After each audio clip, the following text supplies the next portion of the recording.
Hey guys, I'm Misty Book, president of Miss Inc. And today I have a really special guest for you, Dre Baldwin. But before we get into the show, I want to send our heartfelt thoughts with all of those who are affected by the Surfside condo collapse. It's really a tragedy that's affecting so many people in our community. And if you're like me and like many other people, you somehow have ties to that disaster. So I just want to put that out there and say, our thoughts are with you all. I know today the weather's really tough. So thank you to the rescue workers and everybody out there for your support doing this. So with that, I'm going to segue into today's show. So, a lot of you guys I see you out on the streets because, I'm always out doing things. Not really. But when I see you out, you guys ask me things like, Misty, how do you do it? How do you have the marketing agency? How did you have time to write a book, The Athlete Mental Health Playbook?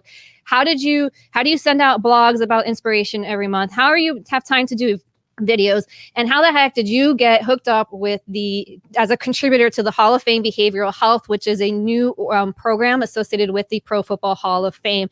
And the answer is really simple, right? So for number one, I have a couple secrets to that. Number one, the secret is being consistent and keeping going, even when things don't seem like they're working out, like you're getting immediate results, which is something we're going to talk about with Dre today.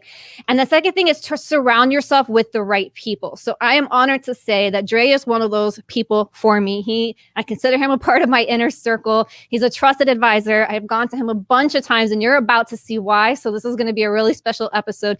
So stay tuned. We have Dre Baldwin here today. His new book, The Third Day, is about to come out. I'm going to let him take over from here because you're not here to hear from me.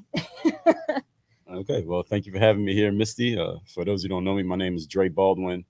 Many know me as Dre all day. I'm a former 9-year professional athlete, author of 29 books. This is my 29th. It's called The Third Day. I'm sure we're going to talk about that amongst other things here today. But my company is called Work on Your Game. My whole framework and brand is called Work on Your Game. And it's all about taking the mental tools to help you get to the top 1% in the sports world and then utilizing those same tools in the business world and in everyday life. So got to fix the mic real quick. Make sure y'all can hear him well. So, all right. So we got that. We got The Third Day coming out. And let's talk about this concept of the third day. Sure. So I'll give you a little anecdote example so people can understand it. So it is perfect right now because now the world is starting to open up again after we ended the pandemic. I remember the last time we were here, we had glass partitions, plastic partitions and everything. Coming in with masks everywhere. Yeah. So let's just say someone didn't really work out that much or he didn't go to the gym during the pandemic because it was closed. You couldn't go to the gym. So when you get back, you come back to the gym from your exercise vacation. That first day is pretty exciting. Right? You feel pretty good the first day back in the gym. Yeah, you're pretty motivated, right? Yeah, because the gym is voluntary. It's not like you have to do it. You chose to go to the gym. So that first workout, you feel pretty good. You hired a personal trainer, or maybe you got back with your trainer. You bought a 20-pack of boot camp classes. You got this new workout gear from Lululemon. You're ready to go. You got your new workout sneakers, everything. And that first workout is pretty tough because you haven't done it in a while. Right. You're not conditioned. You're not in shape for it. But you're still excited about it because it's brand new. So you drag yourself home, you look at yourself in the mirror, and you say, I'm doing this. Yeah. Second day is a little bit tougher because now you have all the fatigue from the first day, plus the fact that you're still not in shape yet. Right. So that second workout is even a little bit harder, but it's still pretty new. Mm-hmm. I mean, it still has that new car smell. You know what I'm saying? The second time you drive a new car, it's still pretty new to you.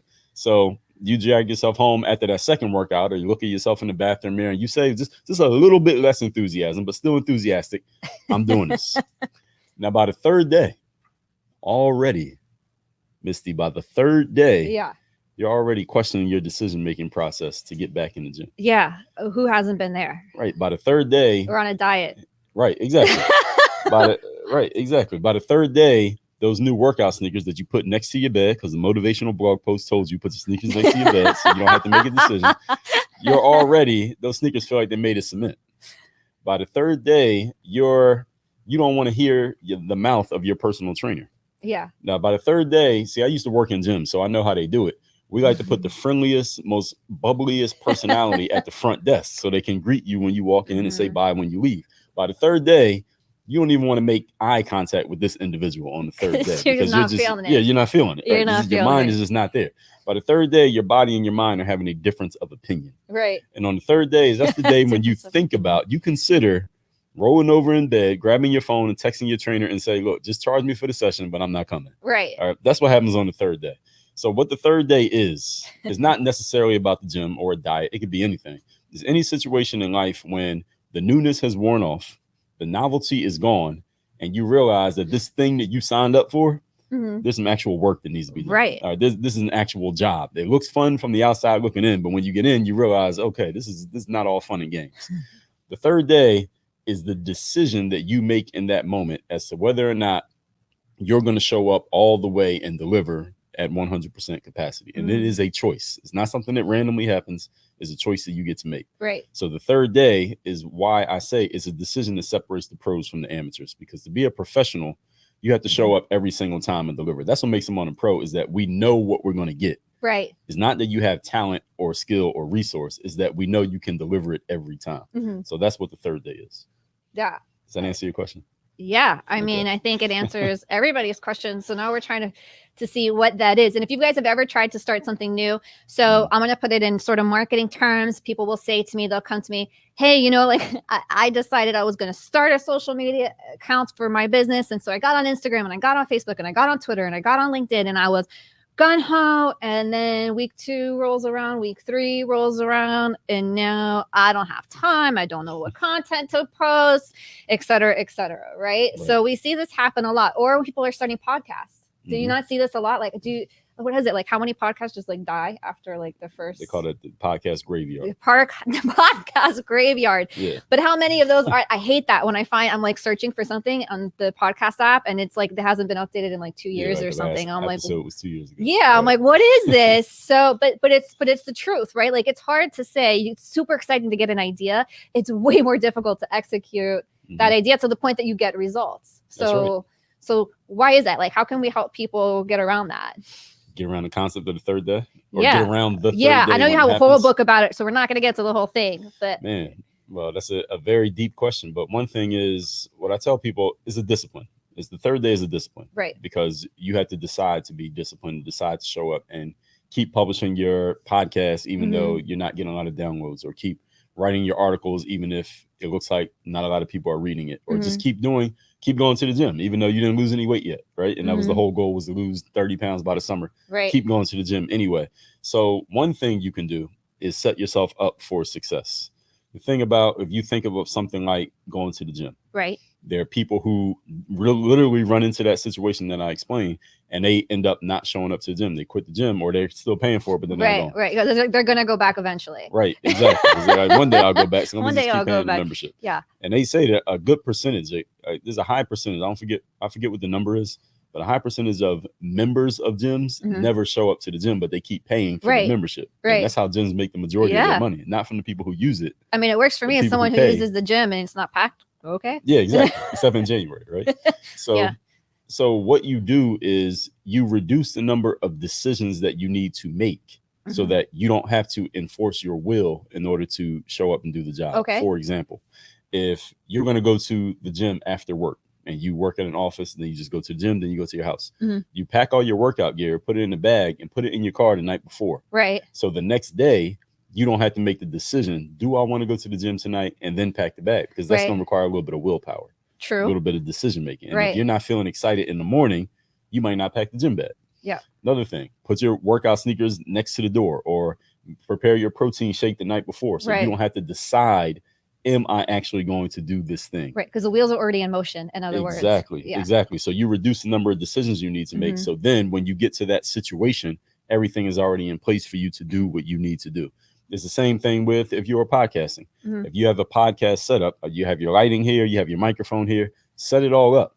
So then when it gets to the time that you're supposed to do your podcast, everything is already set up. So you don't need to make 10 decisions. You only need to make 2.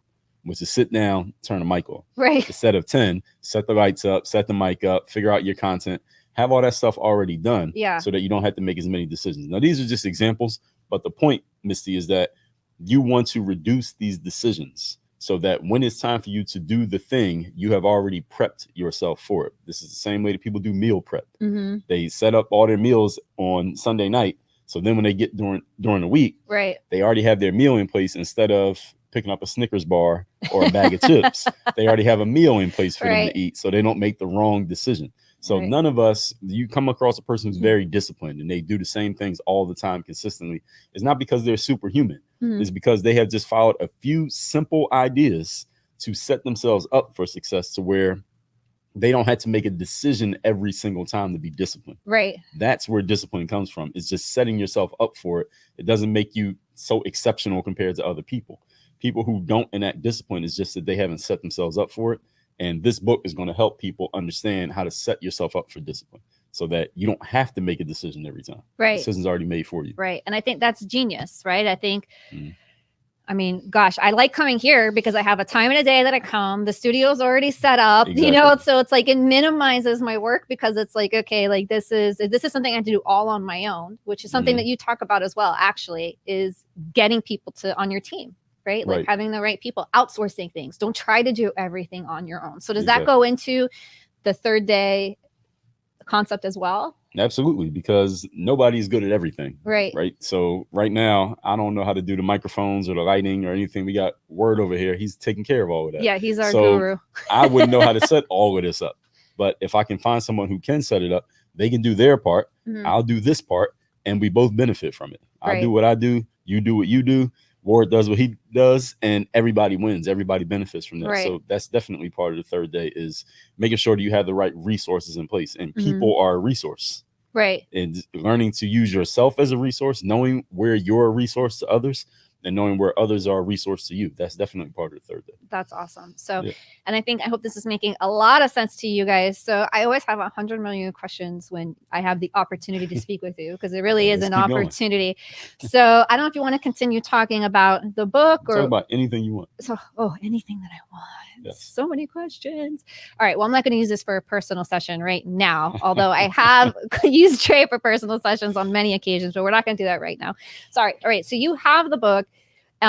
You know, you recently, you're always on the cutting edge of new technology and using that for marketing and connecting with people. And we've talked about so many of these different tools. So what are some of the things out there that you're seeing right now that are the most effective for you and that could work for other people who are entrepreneurs and trying to build their presence in an ever increasing crowded place, right? It's really hard to break through all that noise. Right. That's a great question. And I think one of the best things is this concept that I call, it's not new, but a lot of people don't know about it. So it would be new to them. It's called the Dream 100. Okay. You ever heard of the Dream 100? I have not. Okay. So how is that possible? As many conversations as I've had with you, I did a podcast episode on it. You might have missed that episode. I missed that one. Yes, I'll tell you about it after. All right. But anyway, the Dream 100, is a very simple concept. Concept is you want to find at least 100 people who have already gathered your dream customers. Okay. So let's just say, what's something that you sell that you want to sell to more people? Actually, I would like to do more coaching with people. We've talked about this before, right? Okay. So more one-on-one coaching. Athletes. All right, perfect. So your Dream 100 strategy is you want to find 100 people, let's say people like me and people like you, who already have an audience of athletes. Okay. That's the concept of the Dream 100. Okay. Now, that's simple enough, right? So you can find someone who has a podcast or someone who sells, maybe they sell products to athletes, like actually, that's almost one of the ways I found you. I was looking for mindset for athletes. I think that's how I found you. Right, exactly. You're going on number one on my list of 100. Okay. Exactly. So that's the Dream 100. You find someone who has that audience. So you do some work with the NFL. Right. The NFL is one of your Dream 100. Right. Because they have an audience of athletes. True. Because they are who they are. Right. So your Dream 100 would just find other people who already are serving athletes in any way, because they don't have to be a certain way. It doesn't have to be a podcast. It could be a personal trainer. They might have 1,000 clients. They're athletes. They go on your Dream 100. Right. So your job now, once you have that 100 people, all right, they have an audience, they have it, is now you need to figure out a way that you can get in front of that audience that person already has. Okay. That's as simple as that. How would you do that? You reach out to that person. Right. You reach out to that person, and actually, this is just one way. Let me be on your show. Let me be on your podcast. Okay. All right. You talk to athletes. Let's say there's a guy who talks to athletes about, here's how you recover from hard days of training. Here's how you physically recover. And you say, okay, well, you talk to them about that. Here's how what I do will complement what you do. That makes sense. So I talk to athletes about mindset and about mental health. Right. So now it complements what they're doing. So you're not competing with them. you're giving them something that will add to their audience. So it will make them look good because they brought you in front of the audience. Right. And it makes you look good because you already get to borrow a little bit of that know, like, and trust factor because that person already has the relationship. So you win, they win, and the audience wins because they get value. Everybody wins. This is like Oprah, and you win, and you win, and Exactly. you win. Everybody gets a win. So everybody wins. That's one way to use the Dream 100 is you figure out a way to collaborate with that person. Another way is you could even do something as simple as, let's just say, like I talk about mindset and personal development. So let's say Tony Robbins is in my Dream 100. Now we know Tony is a big name. He has a huge audience. Huge. Right. So let's say I can't get on Tony's podcast. I'm reaching out to him. Nobody's responding. What can I do? I go to Tony's Facebook page and I see he has 3 million people liking his page.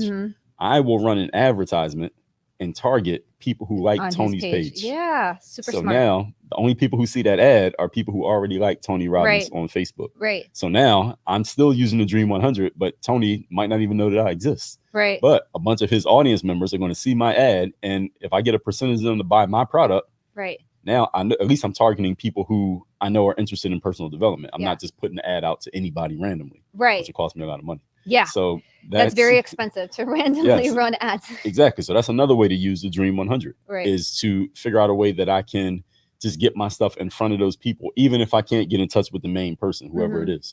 Here's another way. Let's say I go on Tony's page. I'll give you one more. Right, no, I hope you guys are taking notes. That's all I'm saying. We're going to recap, but I hope you're taking notes. So let's say I go on Tony's page and instead of running ads and I can't get in touch with Tony, I just start going into the comments of everything that he posts. Right. And interacting. Exactly. Somebody leaves a question or somebody has a challenge and I just engage in every post. I'm just going in there and leaving value and adding something. And if I keep doing that consistently, maybe one of his assistant might see it. Right. And now they know my name. And then I slowly work my way up to where maybe he notices me. Right. Because I'm leaving all these comments and engaging. And I know people who've gotten jobs doing that. Just engaging on the Facebook pages. And because they were giving so much, so often that they start to get on the radar of the main guy or the main girl. Right. And then they can get themselves in. Right. And then one more way, I'll give you one more. It's just knowing what that person really cares about. What is that person really into? So for example, I'm the type of person like Rita's Water Ice is one of my favorite things. There's Rita's down here in South Florida now, but it started up in Philly. Yeah, they have them in Miami Beach, Hialeah. There's a few of them. Now, if you are following me and let's say I'm on somebody's Dream 100, and you want to get in with me, but I'm so busy that I don't get any of your emails. How do you get my attention? You might want to try to cut through the fat because I might have 100 people trying to get in touch with me. Yeah, and you do. Right, and I'm not trying to, and I'm not responding to everybody. So how do you jump to the front of the line? Right. Is you want to offer me or share something that shows that you are really, really paying attention. So you notice something about me that nobody else noticed. Everybody else is saying, well, let me be on your podcast. So let me do this. Right. Let me do that. Right. And like, give me. In other words. Right. But you come through with something that shows that you're really paying attention. You send me a gift card to Rita's Water Ice because you heard me mention it one time ever. Right. So now I know you're paying attention. Now I'm going to return your call. Right. And you just jumped in front of all of those other people. Or if I know somebody loves chocolates. Right. And I just go buy the highest end chocolates there are and send them to their office. And they get 100 packages a day, but they're going to remember that one because they love chocolates. They're like, all right, this person didn't just send me a copy of their book that I'm not going to read. Right. They are actually sending me something that is for me. Now they're going to call me back. Right. So this is just another strategy for the Dream 100 is that you just want to be as creative as you can and getting on the radar of the person who already has your audience. Because the great thing about utilizing the Dream 100, aside from the advertisement strategy, is that you get a warm audience of people and it costs you no money. It just costs you sweat equity. Yeah. Which not everybody is willing to pay. Right. And so that's kind of this third day concept too, is like, okay, all these 4 amazing tips that you just gave, which are, well, that's actually 5. So you're going to make your 100 list. Right. You're going to see if you can reach out to them. Hey, can I be on your show? Right. Collaborate with you in some way.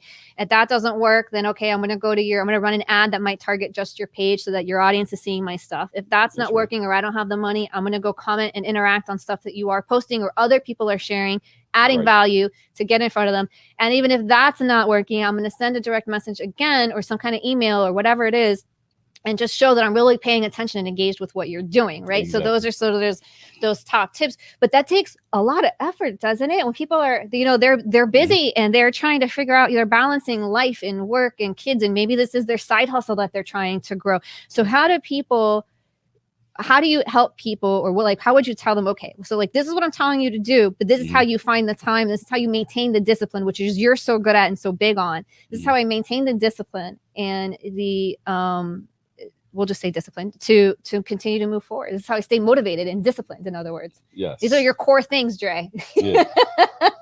That's right. So how you do that, let's just say you have a list of 100 people. Let's say you went and made the list. You got 100 people on your list. Right. Now, every day, let's say you're doing this only as a side business. You can only give an hour or two to this a day. Okay. Each day, you need to be doing 5 reach outs on your Dream 100 list. Okay. Each day, 5. So if that means send 5 emails, if that means leave 5 comments, if that means come up with 5 ideas for maybe one piece of content you've already created that you can now boost that, let's say on Facebook or Instagram, and target that specific person's audience. But every day you need to be taking 5 actions towards your Dream 100. Okay. And how do I keep myself accountable for taking those actions? Well, you can use software. Software can help you with that. Okay. Like any kind of CRM software. I use something like Nutshell, or there's thousands of CRM softwares. And they can set up notifications to let you know, like, hey, today you only did 2 so far. You need to do 3 more. Right.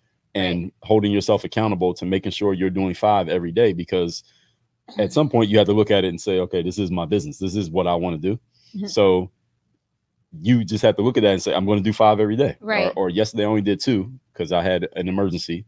Okay, so today I got to make up those other 3. Now I got to do 8. Right. And you have to, at some point, you have to hold yourself accountable. At some point, you have to pick up the. Yeah, no one's going to hold your hand and do it for you. And that's why I think the motivation comes into that and the mindset comes into that. So I read this email this morning. So Mark Manson sends an email I think it's every Monday, right? And he had this thing in there that made so much sense to me. And it was about sort of reframing your mindset. I think it was Mark Manson. Was it him? Or I don't know. Anyways, so it was one of the emails that I read today. Maybe it wasn't him. But anyhow, but the thing was about this person was saying that if they decided they were going to stop drinking and going out and stop drinking, right? So they said to themselves, all right, their mindset would be, I'm going to go out and I'm going to go to this party, but I'm not going to allow myself to drink. And so that was sort of setting them up for failure, that mindset. But when they shifted it to, I'm not someone who drinks at parties, and just sort of like that little tweak in the mindset, it actually made that process easier for them. So in terms of setting mindset to help yourself stay accountable, we've talked before, you talked about, you have something in the book about that, because we've talked before about your story, about telling a story that fits the narrative and that fits where you want to be. And that story can be anything that you want to be. So if your goal is this, but you're focusing on sort of where you are over here, you need to really be focusing on your story of where you want to be. No, I am this, in other words, right? So let's talk about mindset for a little bit around that, how that can help people stay accountable. Absolutely. It's right here, chapter 3, being overdoing. Overdoing. Right. That's a lot of your personal self-image. It is right there. Described. It's right there. It's right there. It's not 9, right? So I don't even have a copy of this book. I'm not swearing. It hasn't come out yet. Yeah, it's in pre-sale right now. But when you said that, I knew I wrote about that. That's why I picked up the book. So yes, if that was Mark Manson or whoever said it. Yeah, I have to look it up. Sorry. I mean, and all of us, when you're in that thought leadership space, we all have the same principles. Right. It's just we talk about them different ways. Exactly. So that's absolutely right. Is that instead of saying, I don't do this thing because that's doing, it's, I'm not that type of person. Because who you're being as a person leads to what you do. Yes. And that leads to what you have. Exactly that. So if you're the type of person, for example, who goes to the gym 6 times a week, you don't have to remember to go to the gym. Right. Because this is who I am. This is who you're going to go to the gym. Exactly. And then you'll end up having a result. And it's something that I wrote about in my book as well, is that when I go to the gym early in the morning, so early is usually nobody else in the gym. But in the evenings when I'm outside taking a walk, and I live in an area where there's a couple gyms. Right. So I see people going to the gym. Right. And usually I see the same people every day going to the gym. Right. And here's the thing. All the people I see going to the gym every day, they're usually in really good shape. It's not the people that are not in good shape that I see going to the gym every day. It's the people who are in good shape. They could afford to not go to the gym, but they keep going every day because it's who they are as a person. It's not about what they do. It's about who you are. I love that. So when you change who you're being as a person, the actions automatically flow from that. Yes. And then you automatically get the results. I love that. So if you're trying to build your business, if you have let's say it's a side hustle. Let's say you're trying, it doesn't matter if it's service or a product, right? Putting yourself in the mindset of, no, I am an entrepreneur, and this is how you hold yourself accountable is what you're saying, I think, is one of the ways that you do that. No, I am an entrepreneur. I am a marketer. And this is what I do. And so it's not like, oh, I have to be this way or I have to do these things to be successful. No, this is who I am. This is the path that I'm on. Is that what you're saying? Yes, because when that's who you are as a person, you want to do those actions. That's who you are. If you're a person who is in good shape, you want to go to the gym because that's the only way you can live up to your own self-image. Yes. So when you decide that this is my image, you will do everything necessary to reflect that image. And when your image changes, your actions will change. But what a lot of people do mistakenly is they start in the middle of it, because the principle is be, do, have in that order. First you be, then you do, then you have. Right. But a lot of people decide, all right, this is what I want to have. And then they jump in point number 2. They jump in at step 2, which is doing stuff. Okay. So people get this idea, okay, I want to have a business and I want to sell products. I want to make this much money every month. Right. So then what's the next thing they say? Okay, what I need to do? Then I break down my steps, right? And make my goals to make it happen. That's what you're saying? Right. But then they start doing stuff. The problem is a lot of times that doesn't work because they didn't do step 1, which is who do I need to be as a person? In order for you to have that type of business, what type of person do you need to be? I need to be marketing focused. I need to focus on selling. I need to be disciplined. I need to make sure I'm holding myself accountable. I need to make sure I'm utilizing different strategies for bringing people into my world so that I make sure I always have enough leads to sell my product. But if you just jump into doing stuff, then you may be doing all the right things, so to speak, and still not get the result because you never ask yourself, who do I need to be as a person? Right. When who your being is set, the actions will flow from that. If I say to myself, I'm a marketer and I'm a salesperson and I will do everything necessary to maximize my marketing, what am I going to do? And let's say I know nothing about marketing, but I decided that's who I am. Okay. I am going to find the people who do know everything about marketing. I'm going to read all their books. I'm going to subscribe to their YouTube. I'm going to listen to their podcasts. I'm going to go to their events. Why? Because that's what a marketer does. They get the information from the people who are smarter than them. But if you jump right in at the doing part, you're trying to do stuff, but you might not even know what you're doing. Right. And then you don't get the result. Right. And that's, again, talking about setting up for success. Right. You want to have that groundwork in place before you start doing, because then it gets like confusing, right? You're like, oh, but I'm doing all the right things, or I think I am, or I'm getting stuck, or I'm frustrated. Why aren't the results coming? And sort of like we circle around those same answers. Right. Okay, so maybe this isn't for me. And then we jump into something else. Isn't that what people do? Yeah. So like we can use like the diet example. Perfect thing. Why is that such a big industry? It's because people keep trying something, not working. Oh, it must not be for me. Let me try the next thing. Right. And so it just keeps going around and around and around and around. Right. And if they got the being part right, that I am the type of person who is in good shape and I make good decisions about what I put in my body. Yes. They wouldn't need the diet. Right. They would already make better decisions. Right. And they wouldn't need the diet in the first place. Exactly. And that's not a one-time thought. Ladies and gentlemen, that is an affirmation type of a thing that you're going to wake up every day. You're going to say these statements. You're going to believe it. Like Dre's saying, you're going to surround yourself with people and material that are talking about these things. So you're continuing to absorb it, and you can visualize it. You can meditate on it. Like there's so many ways, right, for people to work through that. So what are do you have any tips to share on that? As far as which part? In terms of, okay, so I decided, okay, here's my statement of who I'm going to be. Now I need to make it meaningful to myself, and I need to make it stick. So how do I do that?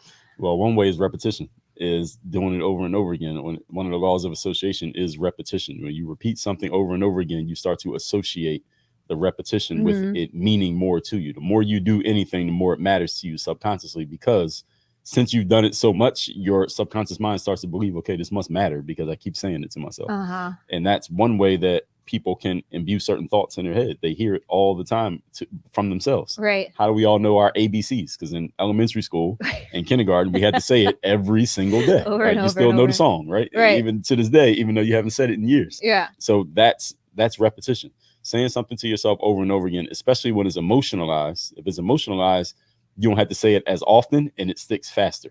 But even if it's not emotionalized, if you do it often enough, it's going to become part of who you are as a person. So emotionalized, are we talking about this concept that we also talk about all the time of knowing your why?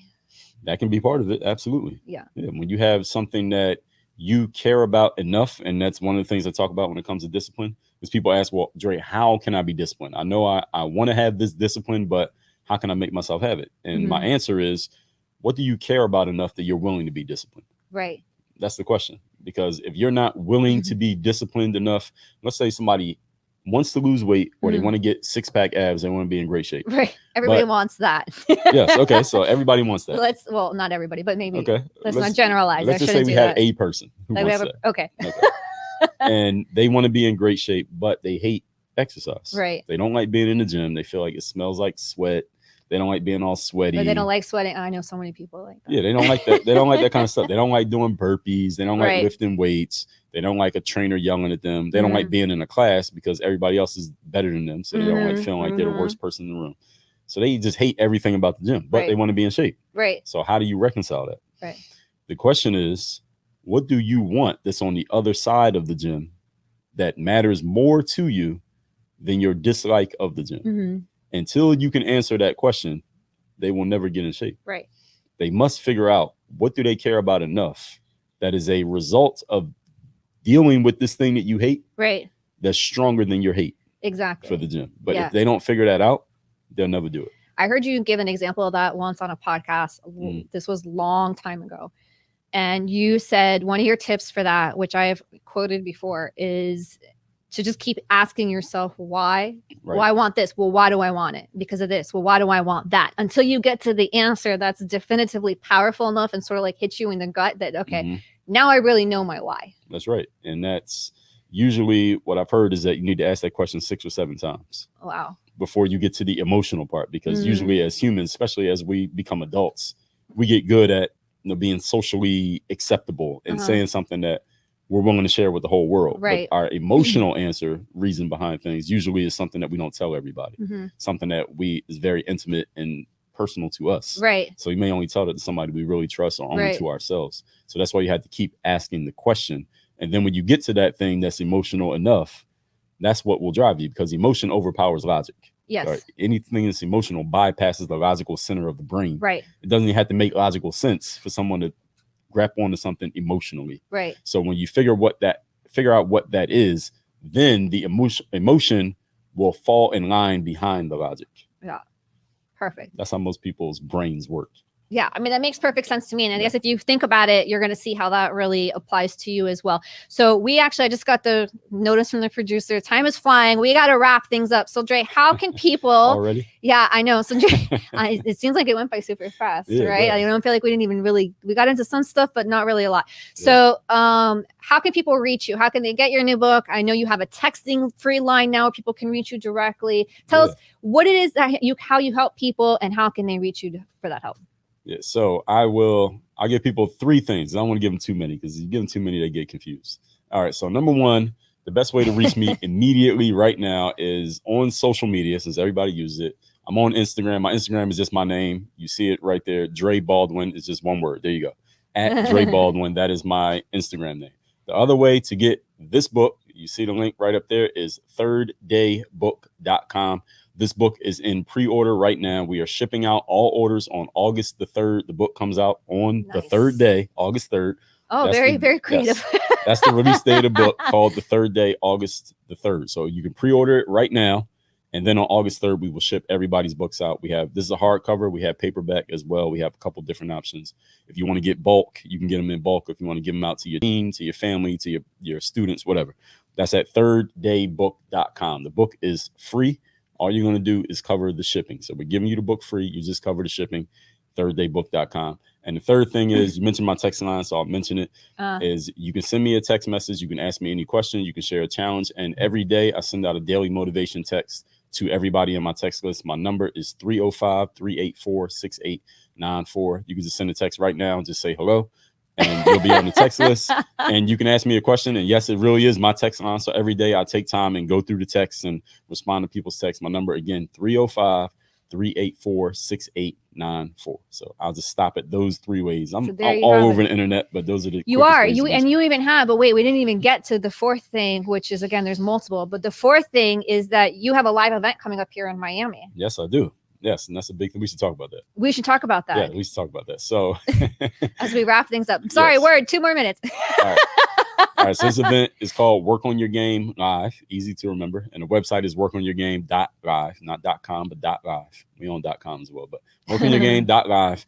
And what that is going to be is me spending an entire day giving my best material for your personal and professional growth to you. I'm going to be teaching the entire day, and it's going to be here in Miami. If you are not in Miami, then this is a perfect excuse to come here. If you are in Miami, you already know Miami is great. And hopefully, if this is your first time ever hearing of me, hopefully I've given you enough to whet your appetite that you can see that this guy knows what he's talking about. He has some value to bring. Again, that is workonyourgame.live is the website where you can get all the information on what I'm going to be talking about, event information, questions about the locations, all of that stuff, workonyourgame.live. That's August 25th is the date for that event. All right. So mark your calendars, block it out right now, whatever you got going on. So I want to thank you for being here today. Again, I know we didn't get a chance to we got to a lot, but we didn't get to a lot because you always have like just endless amounts of gems. I didn't even get to a question that I had, but that's all right. We're going to just continue. Maybe you can come on another day and share some more tips. Thank you for being here. Go ahead and pick up that book. And next week, we will not see you because of the 4th of July holiday, but I will be back the following week with another guest. Dre, thank you for being here today. Of course. Thank you for having me. Always. All right, guys. We'll see you soon. Make it a great day.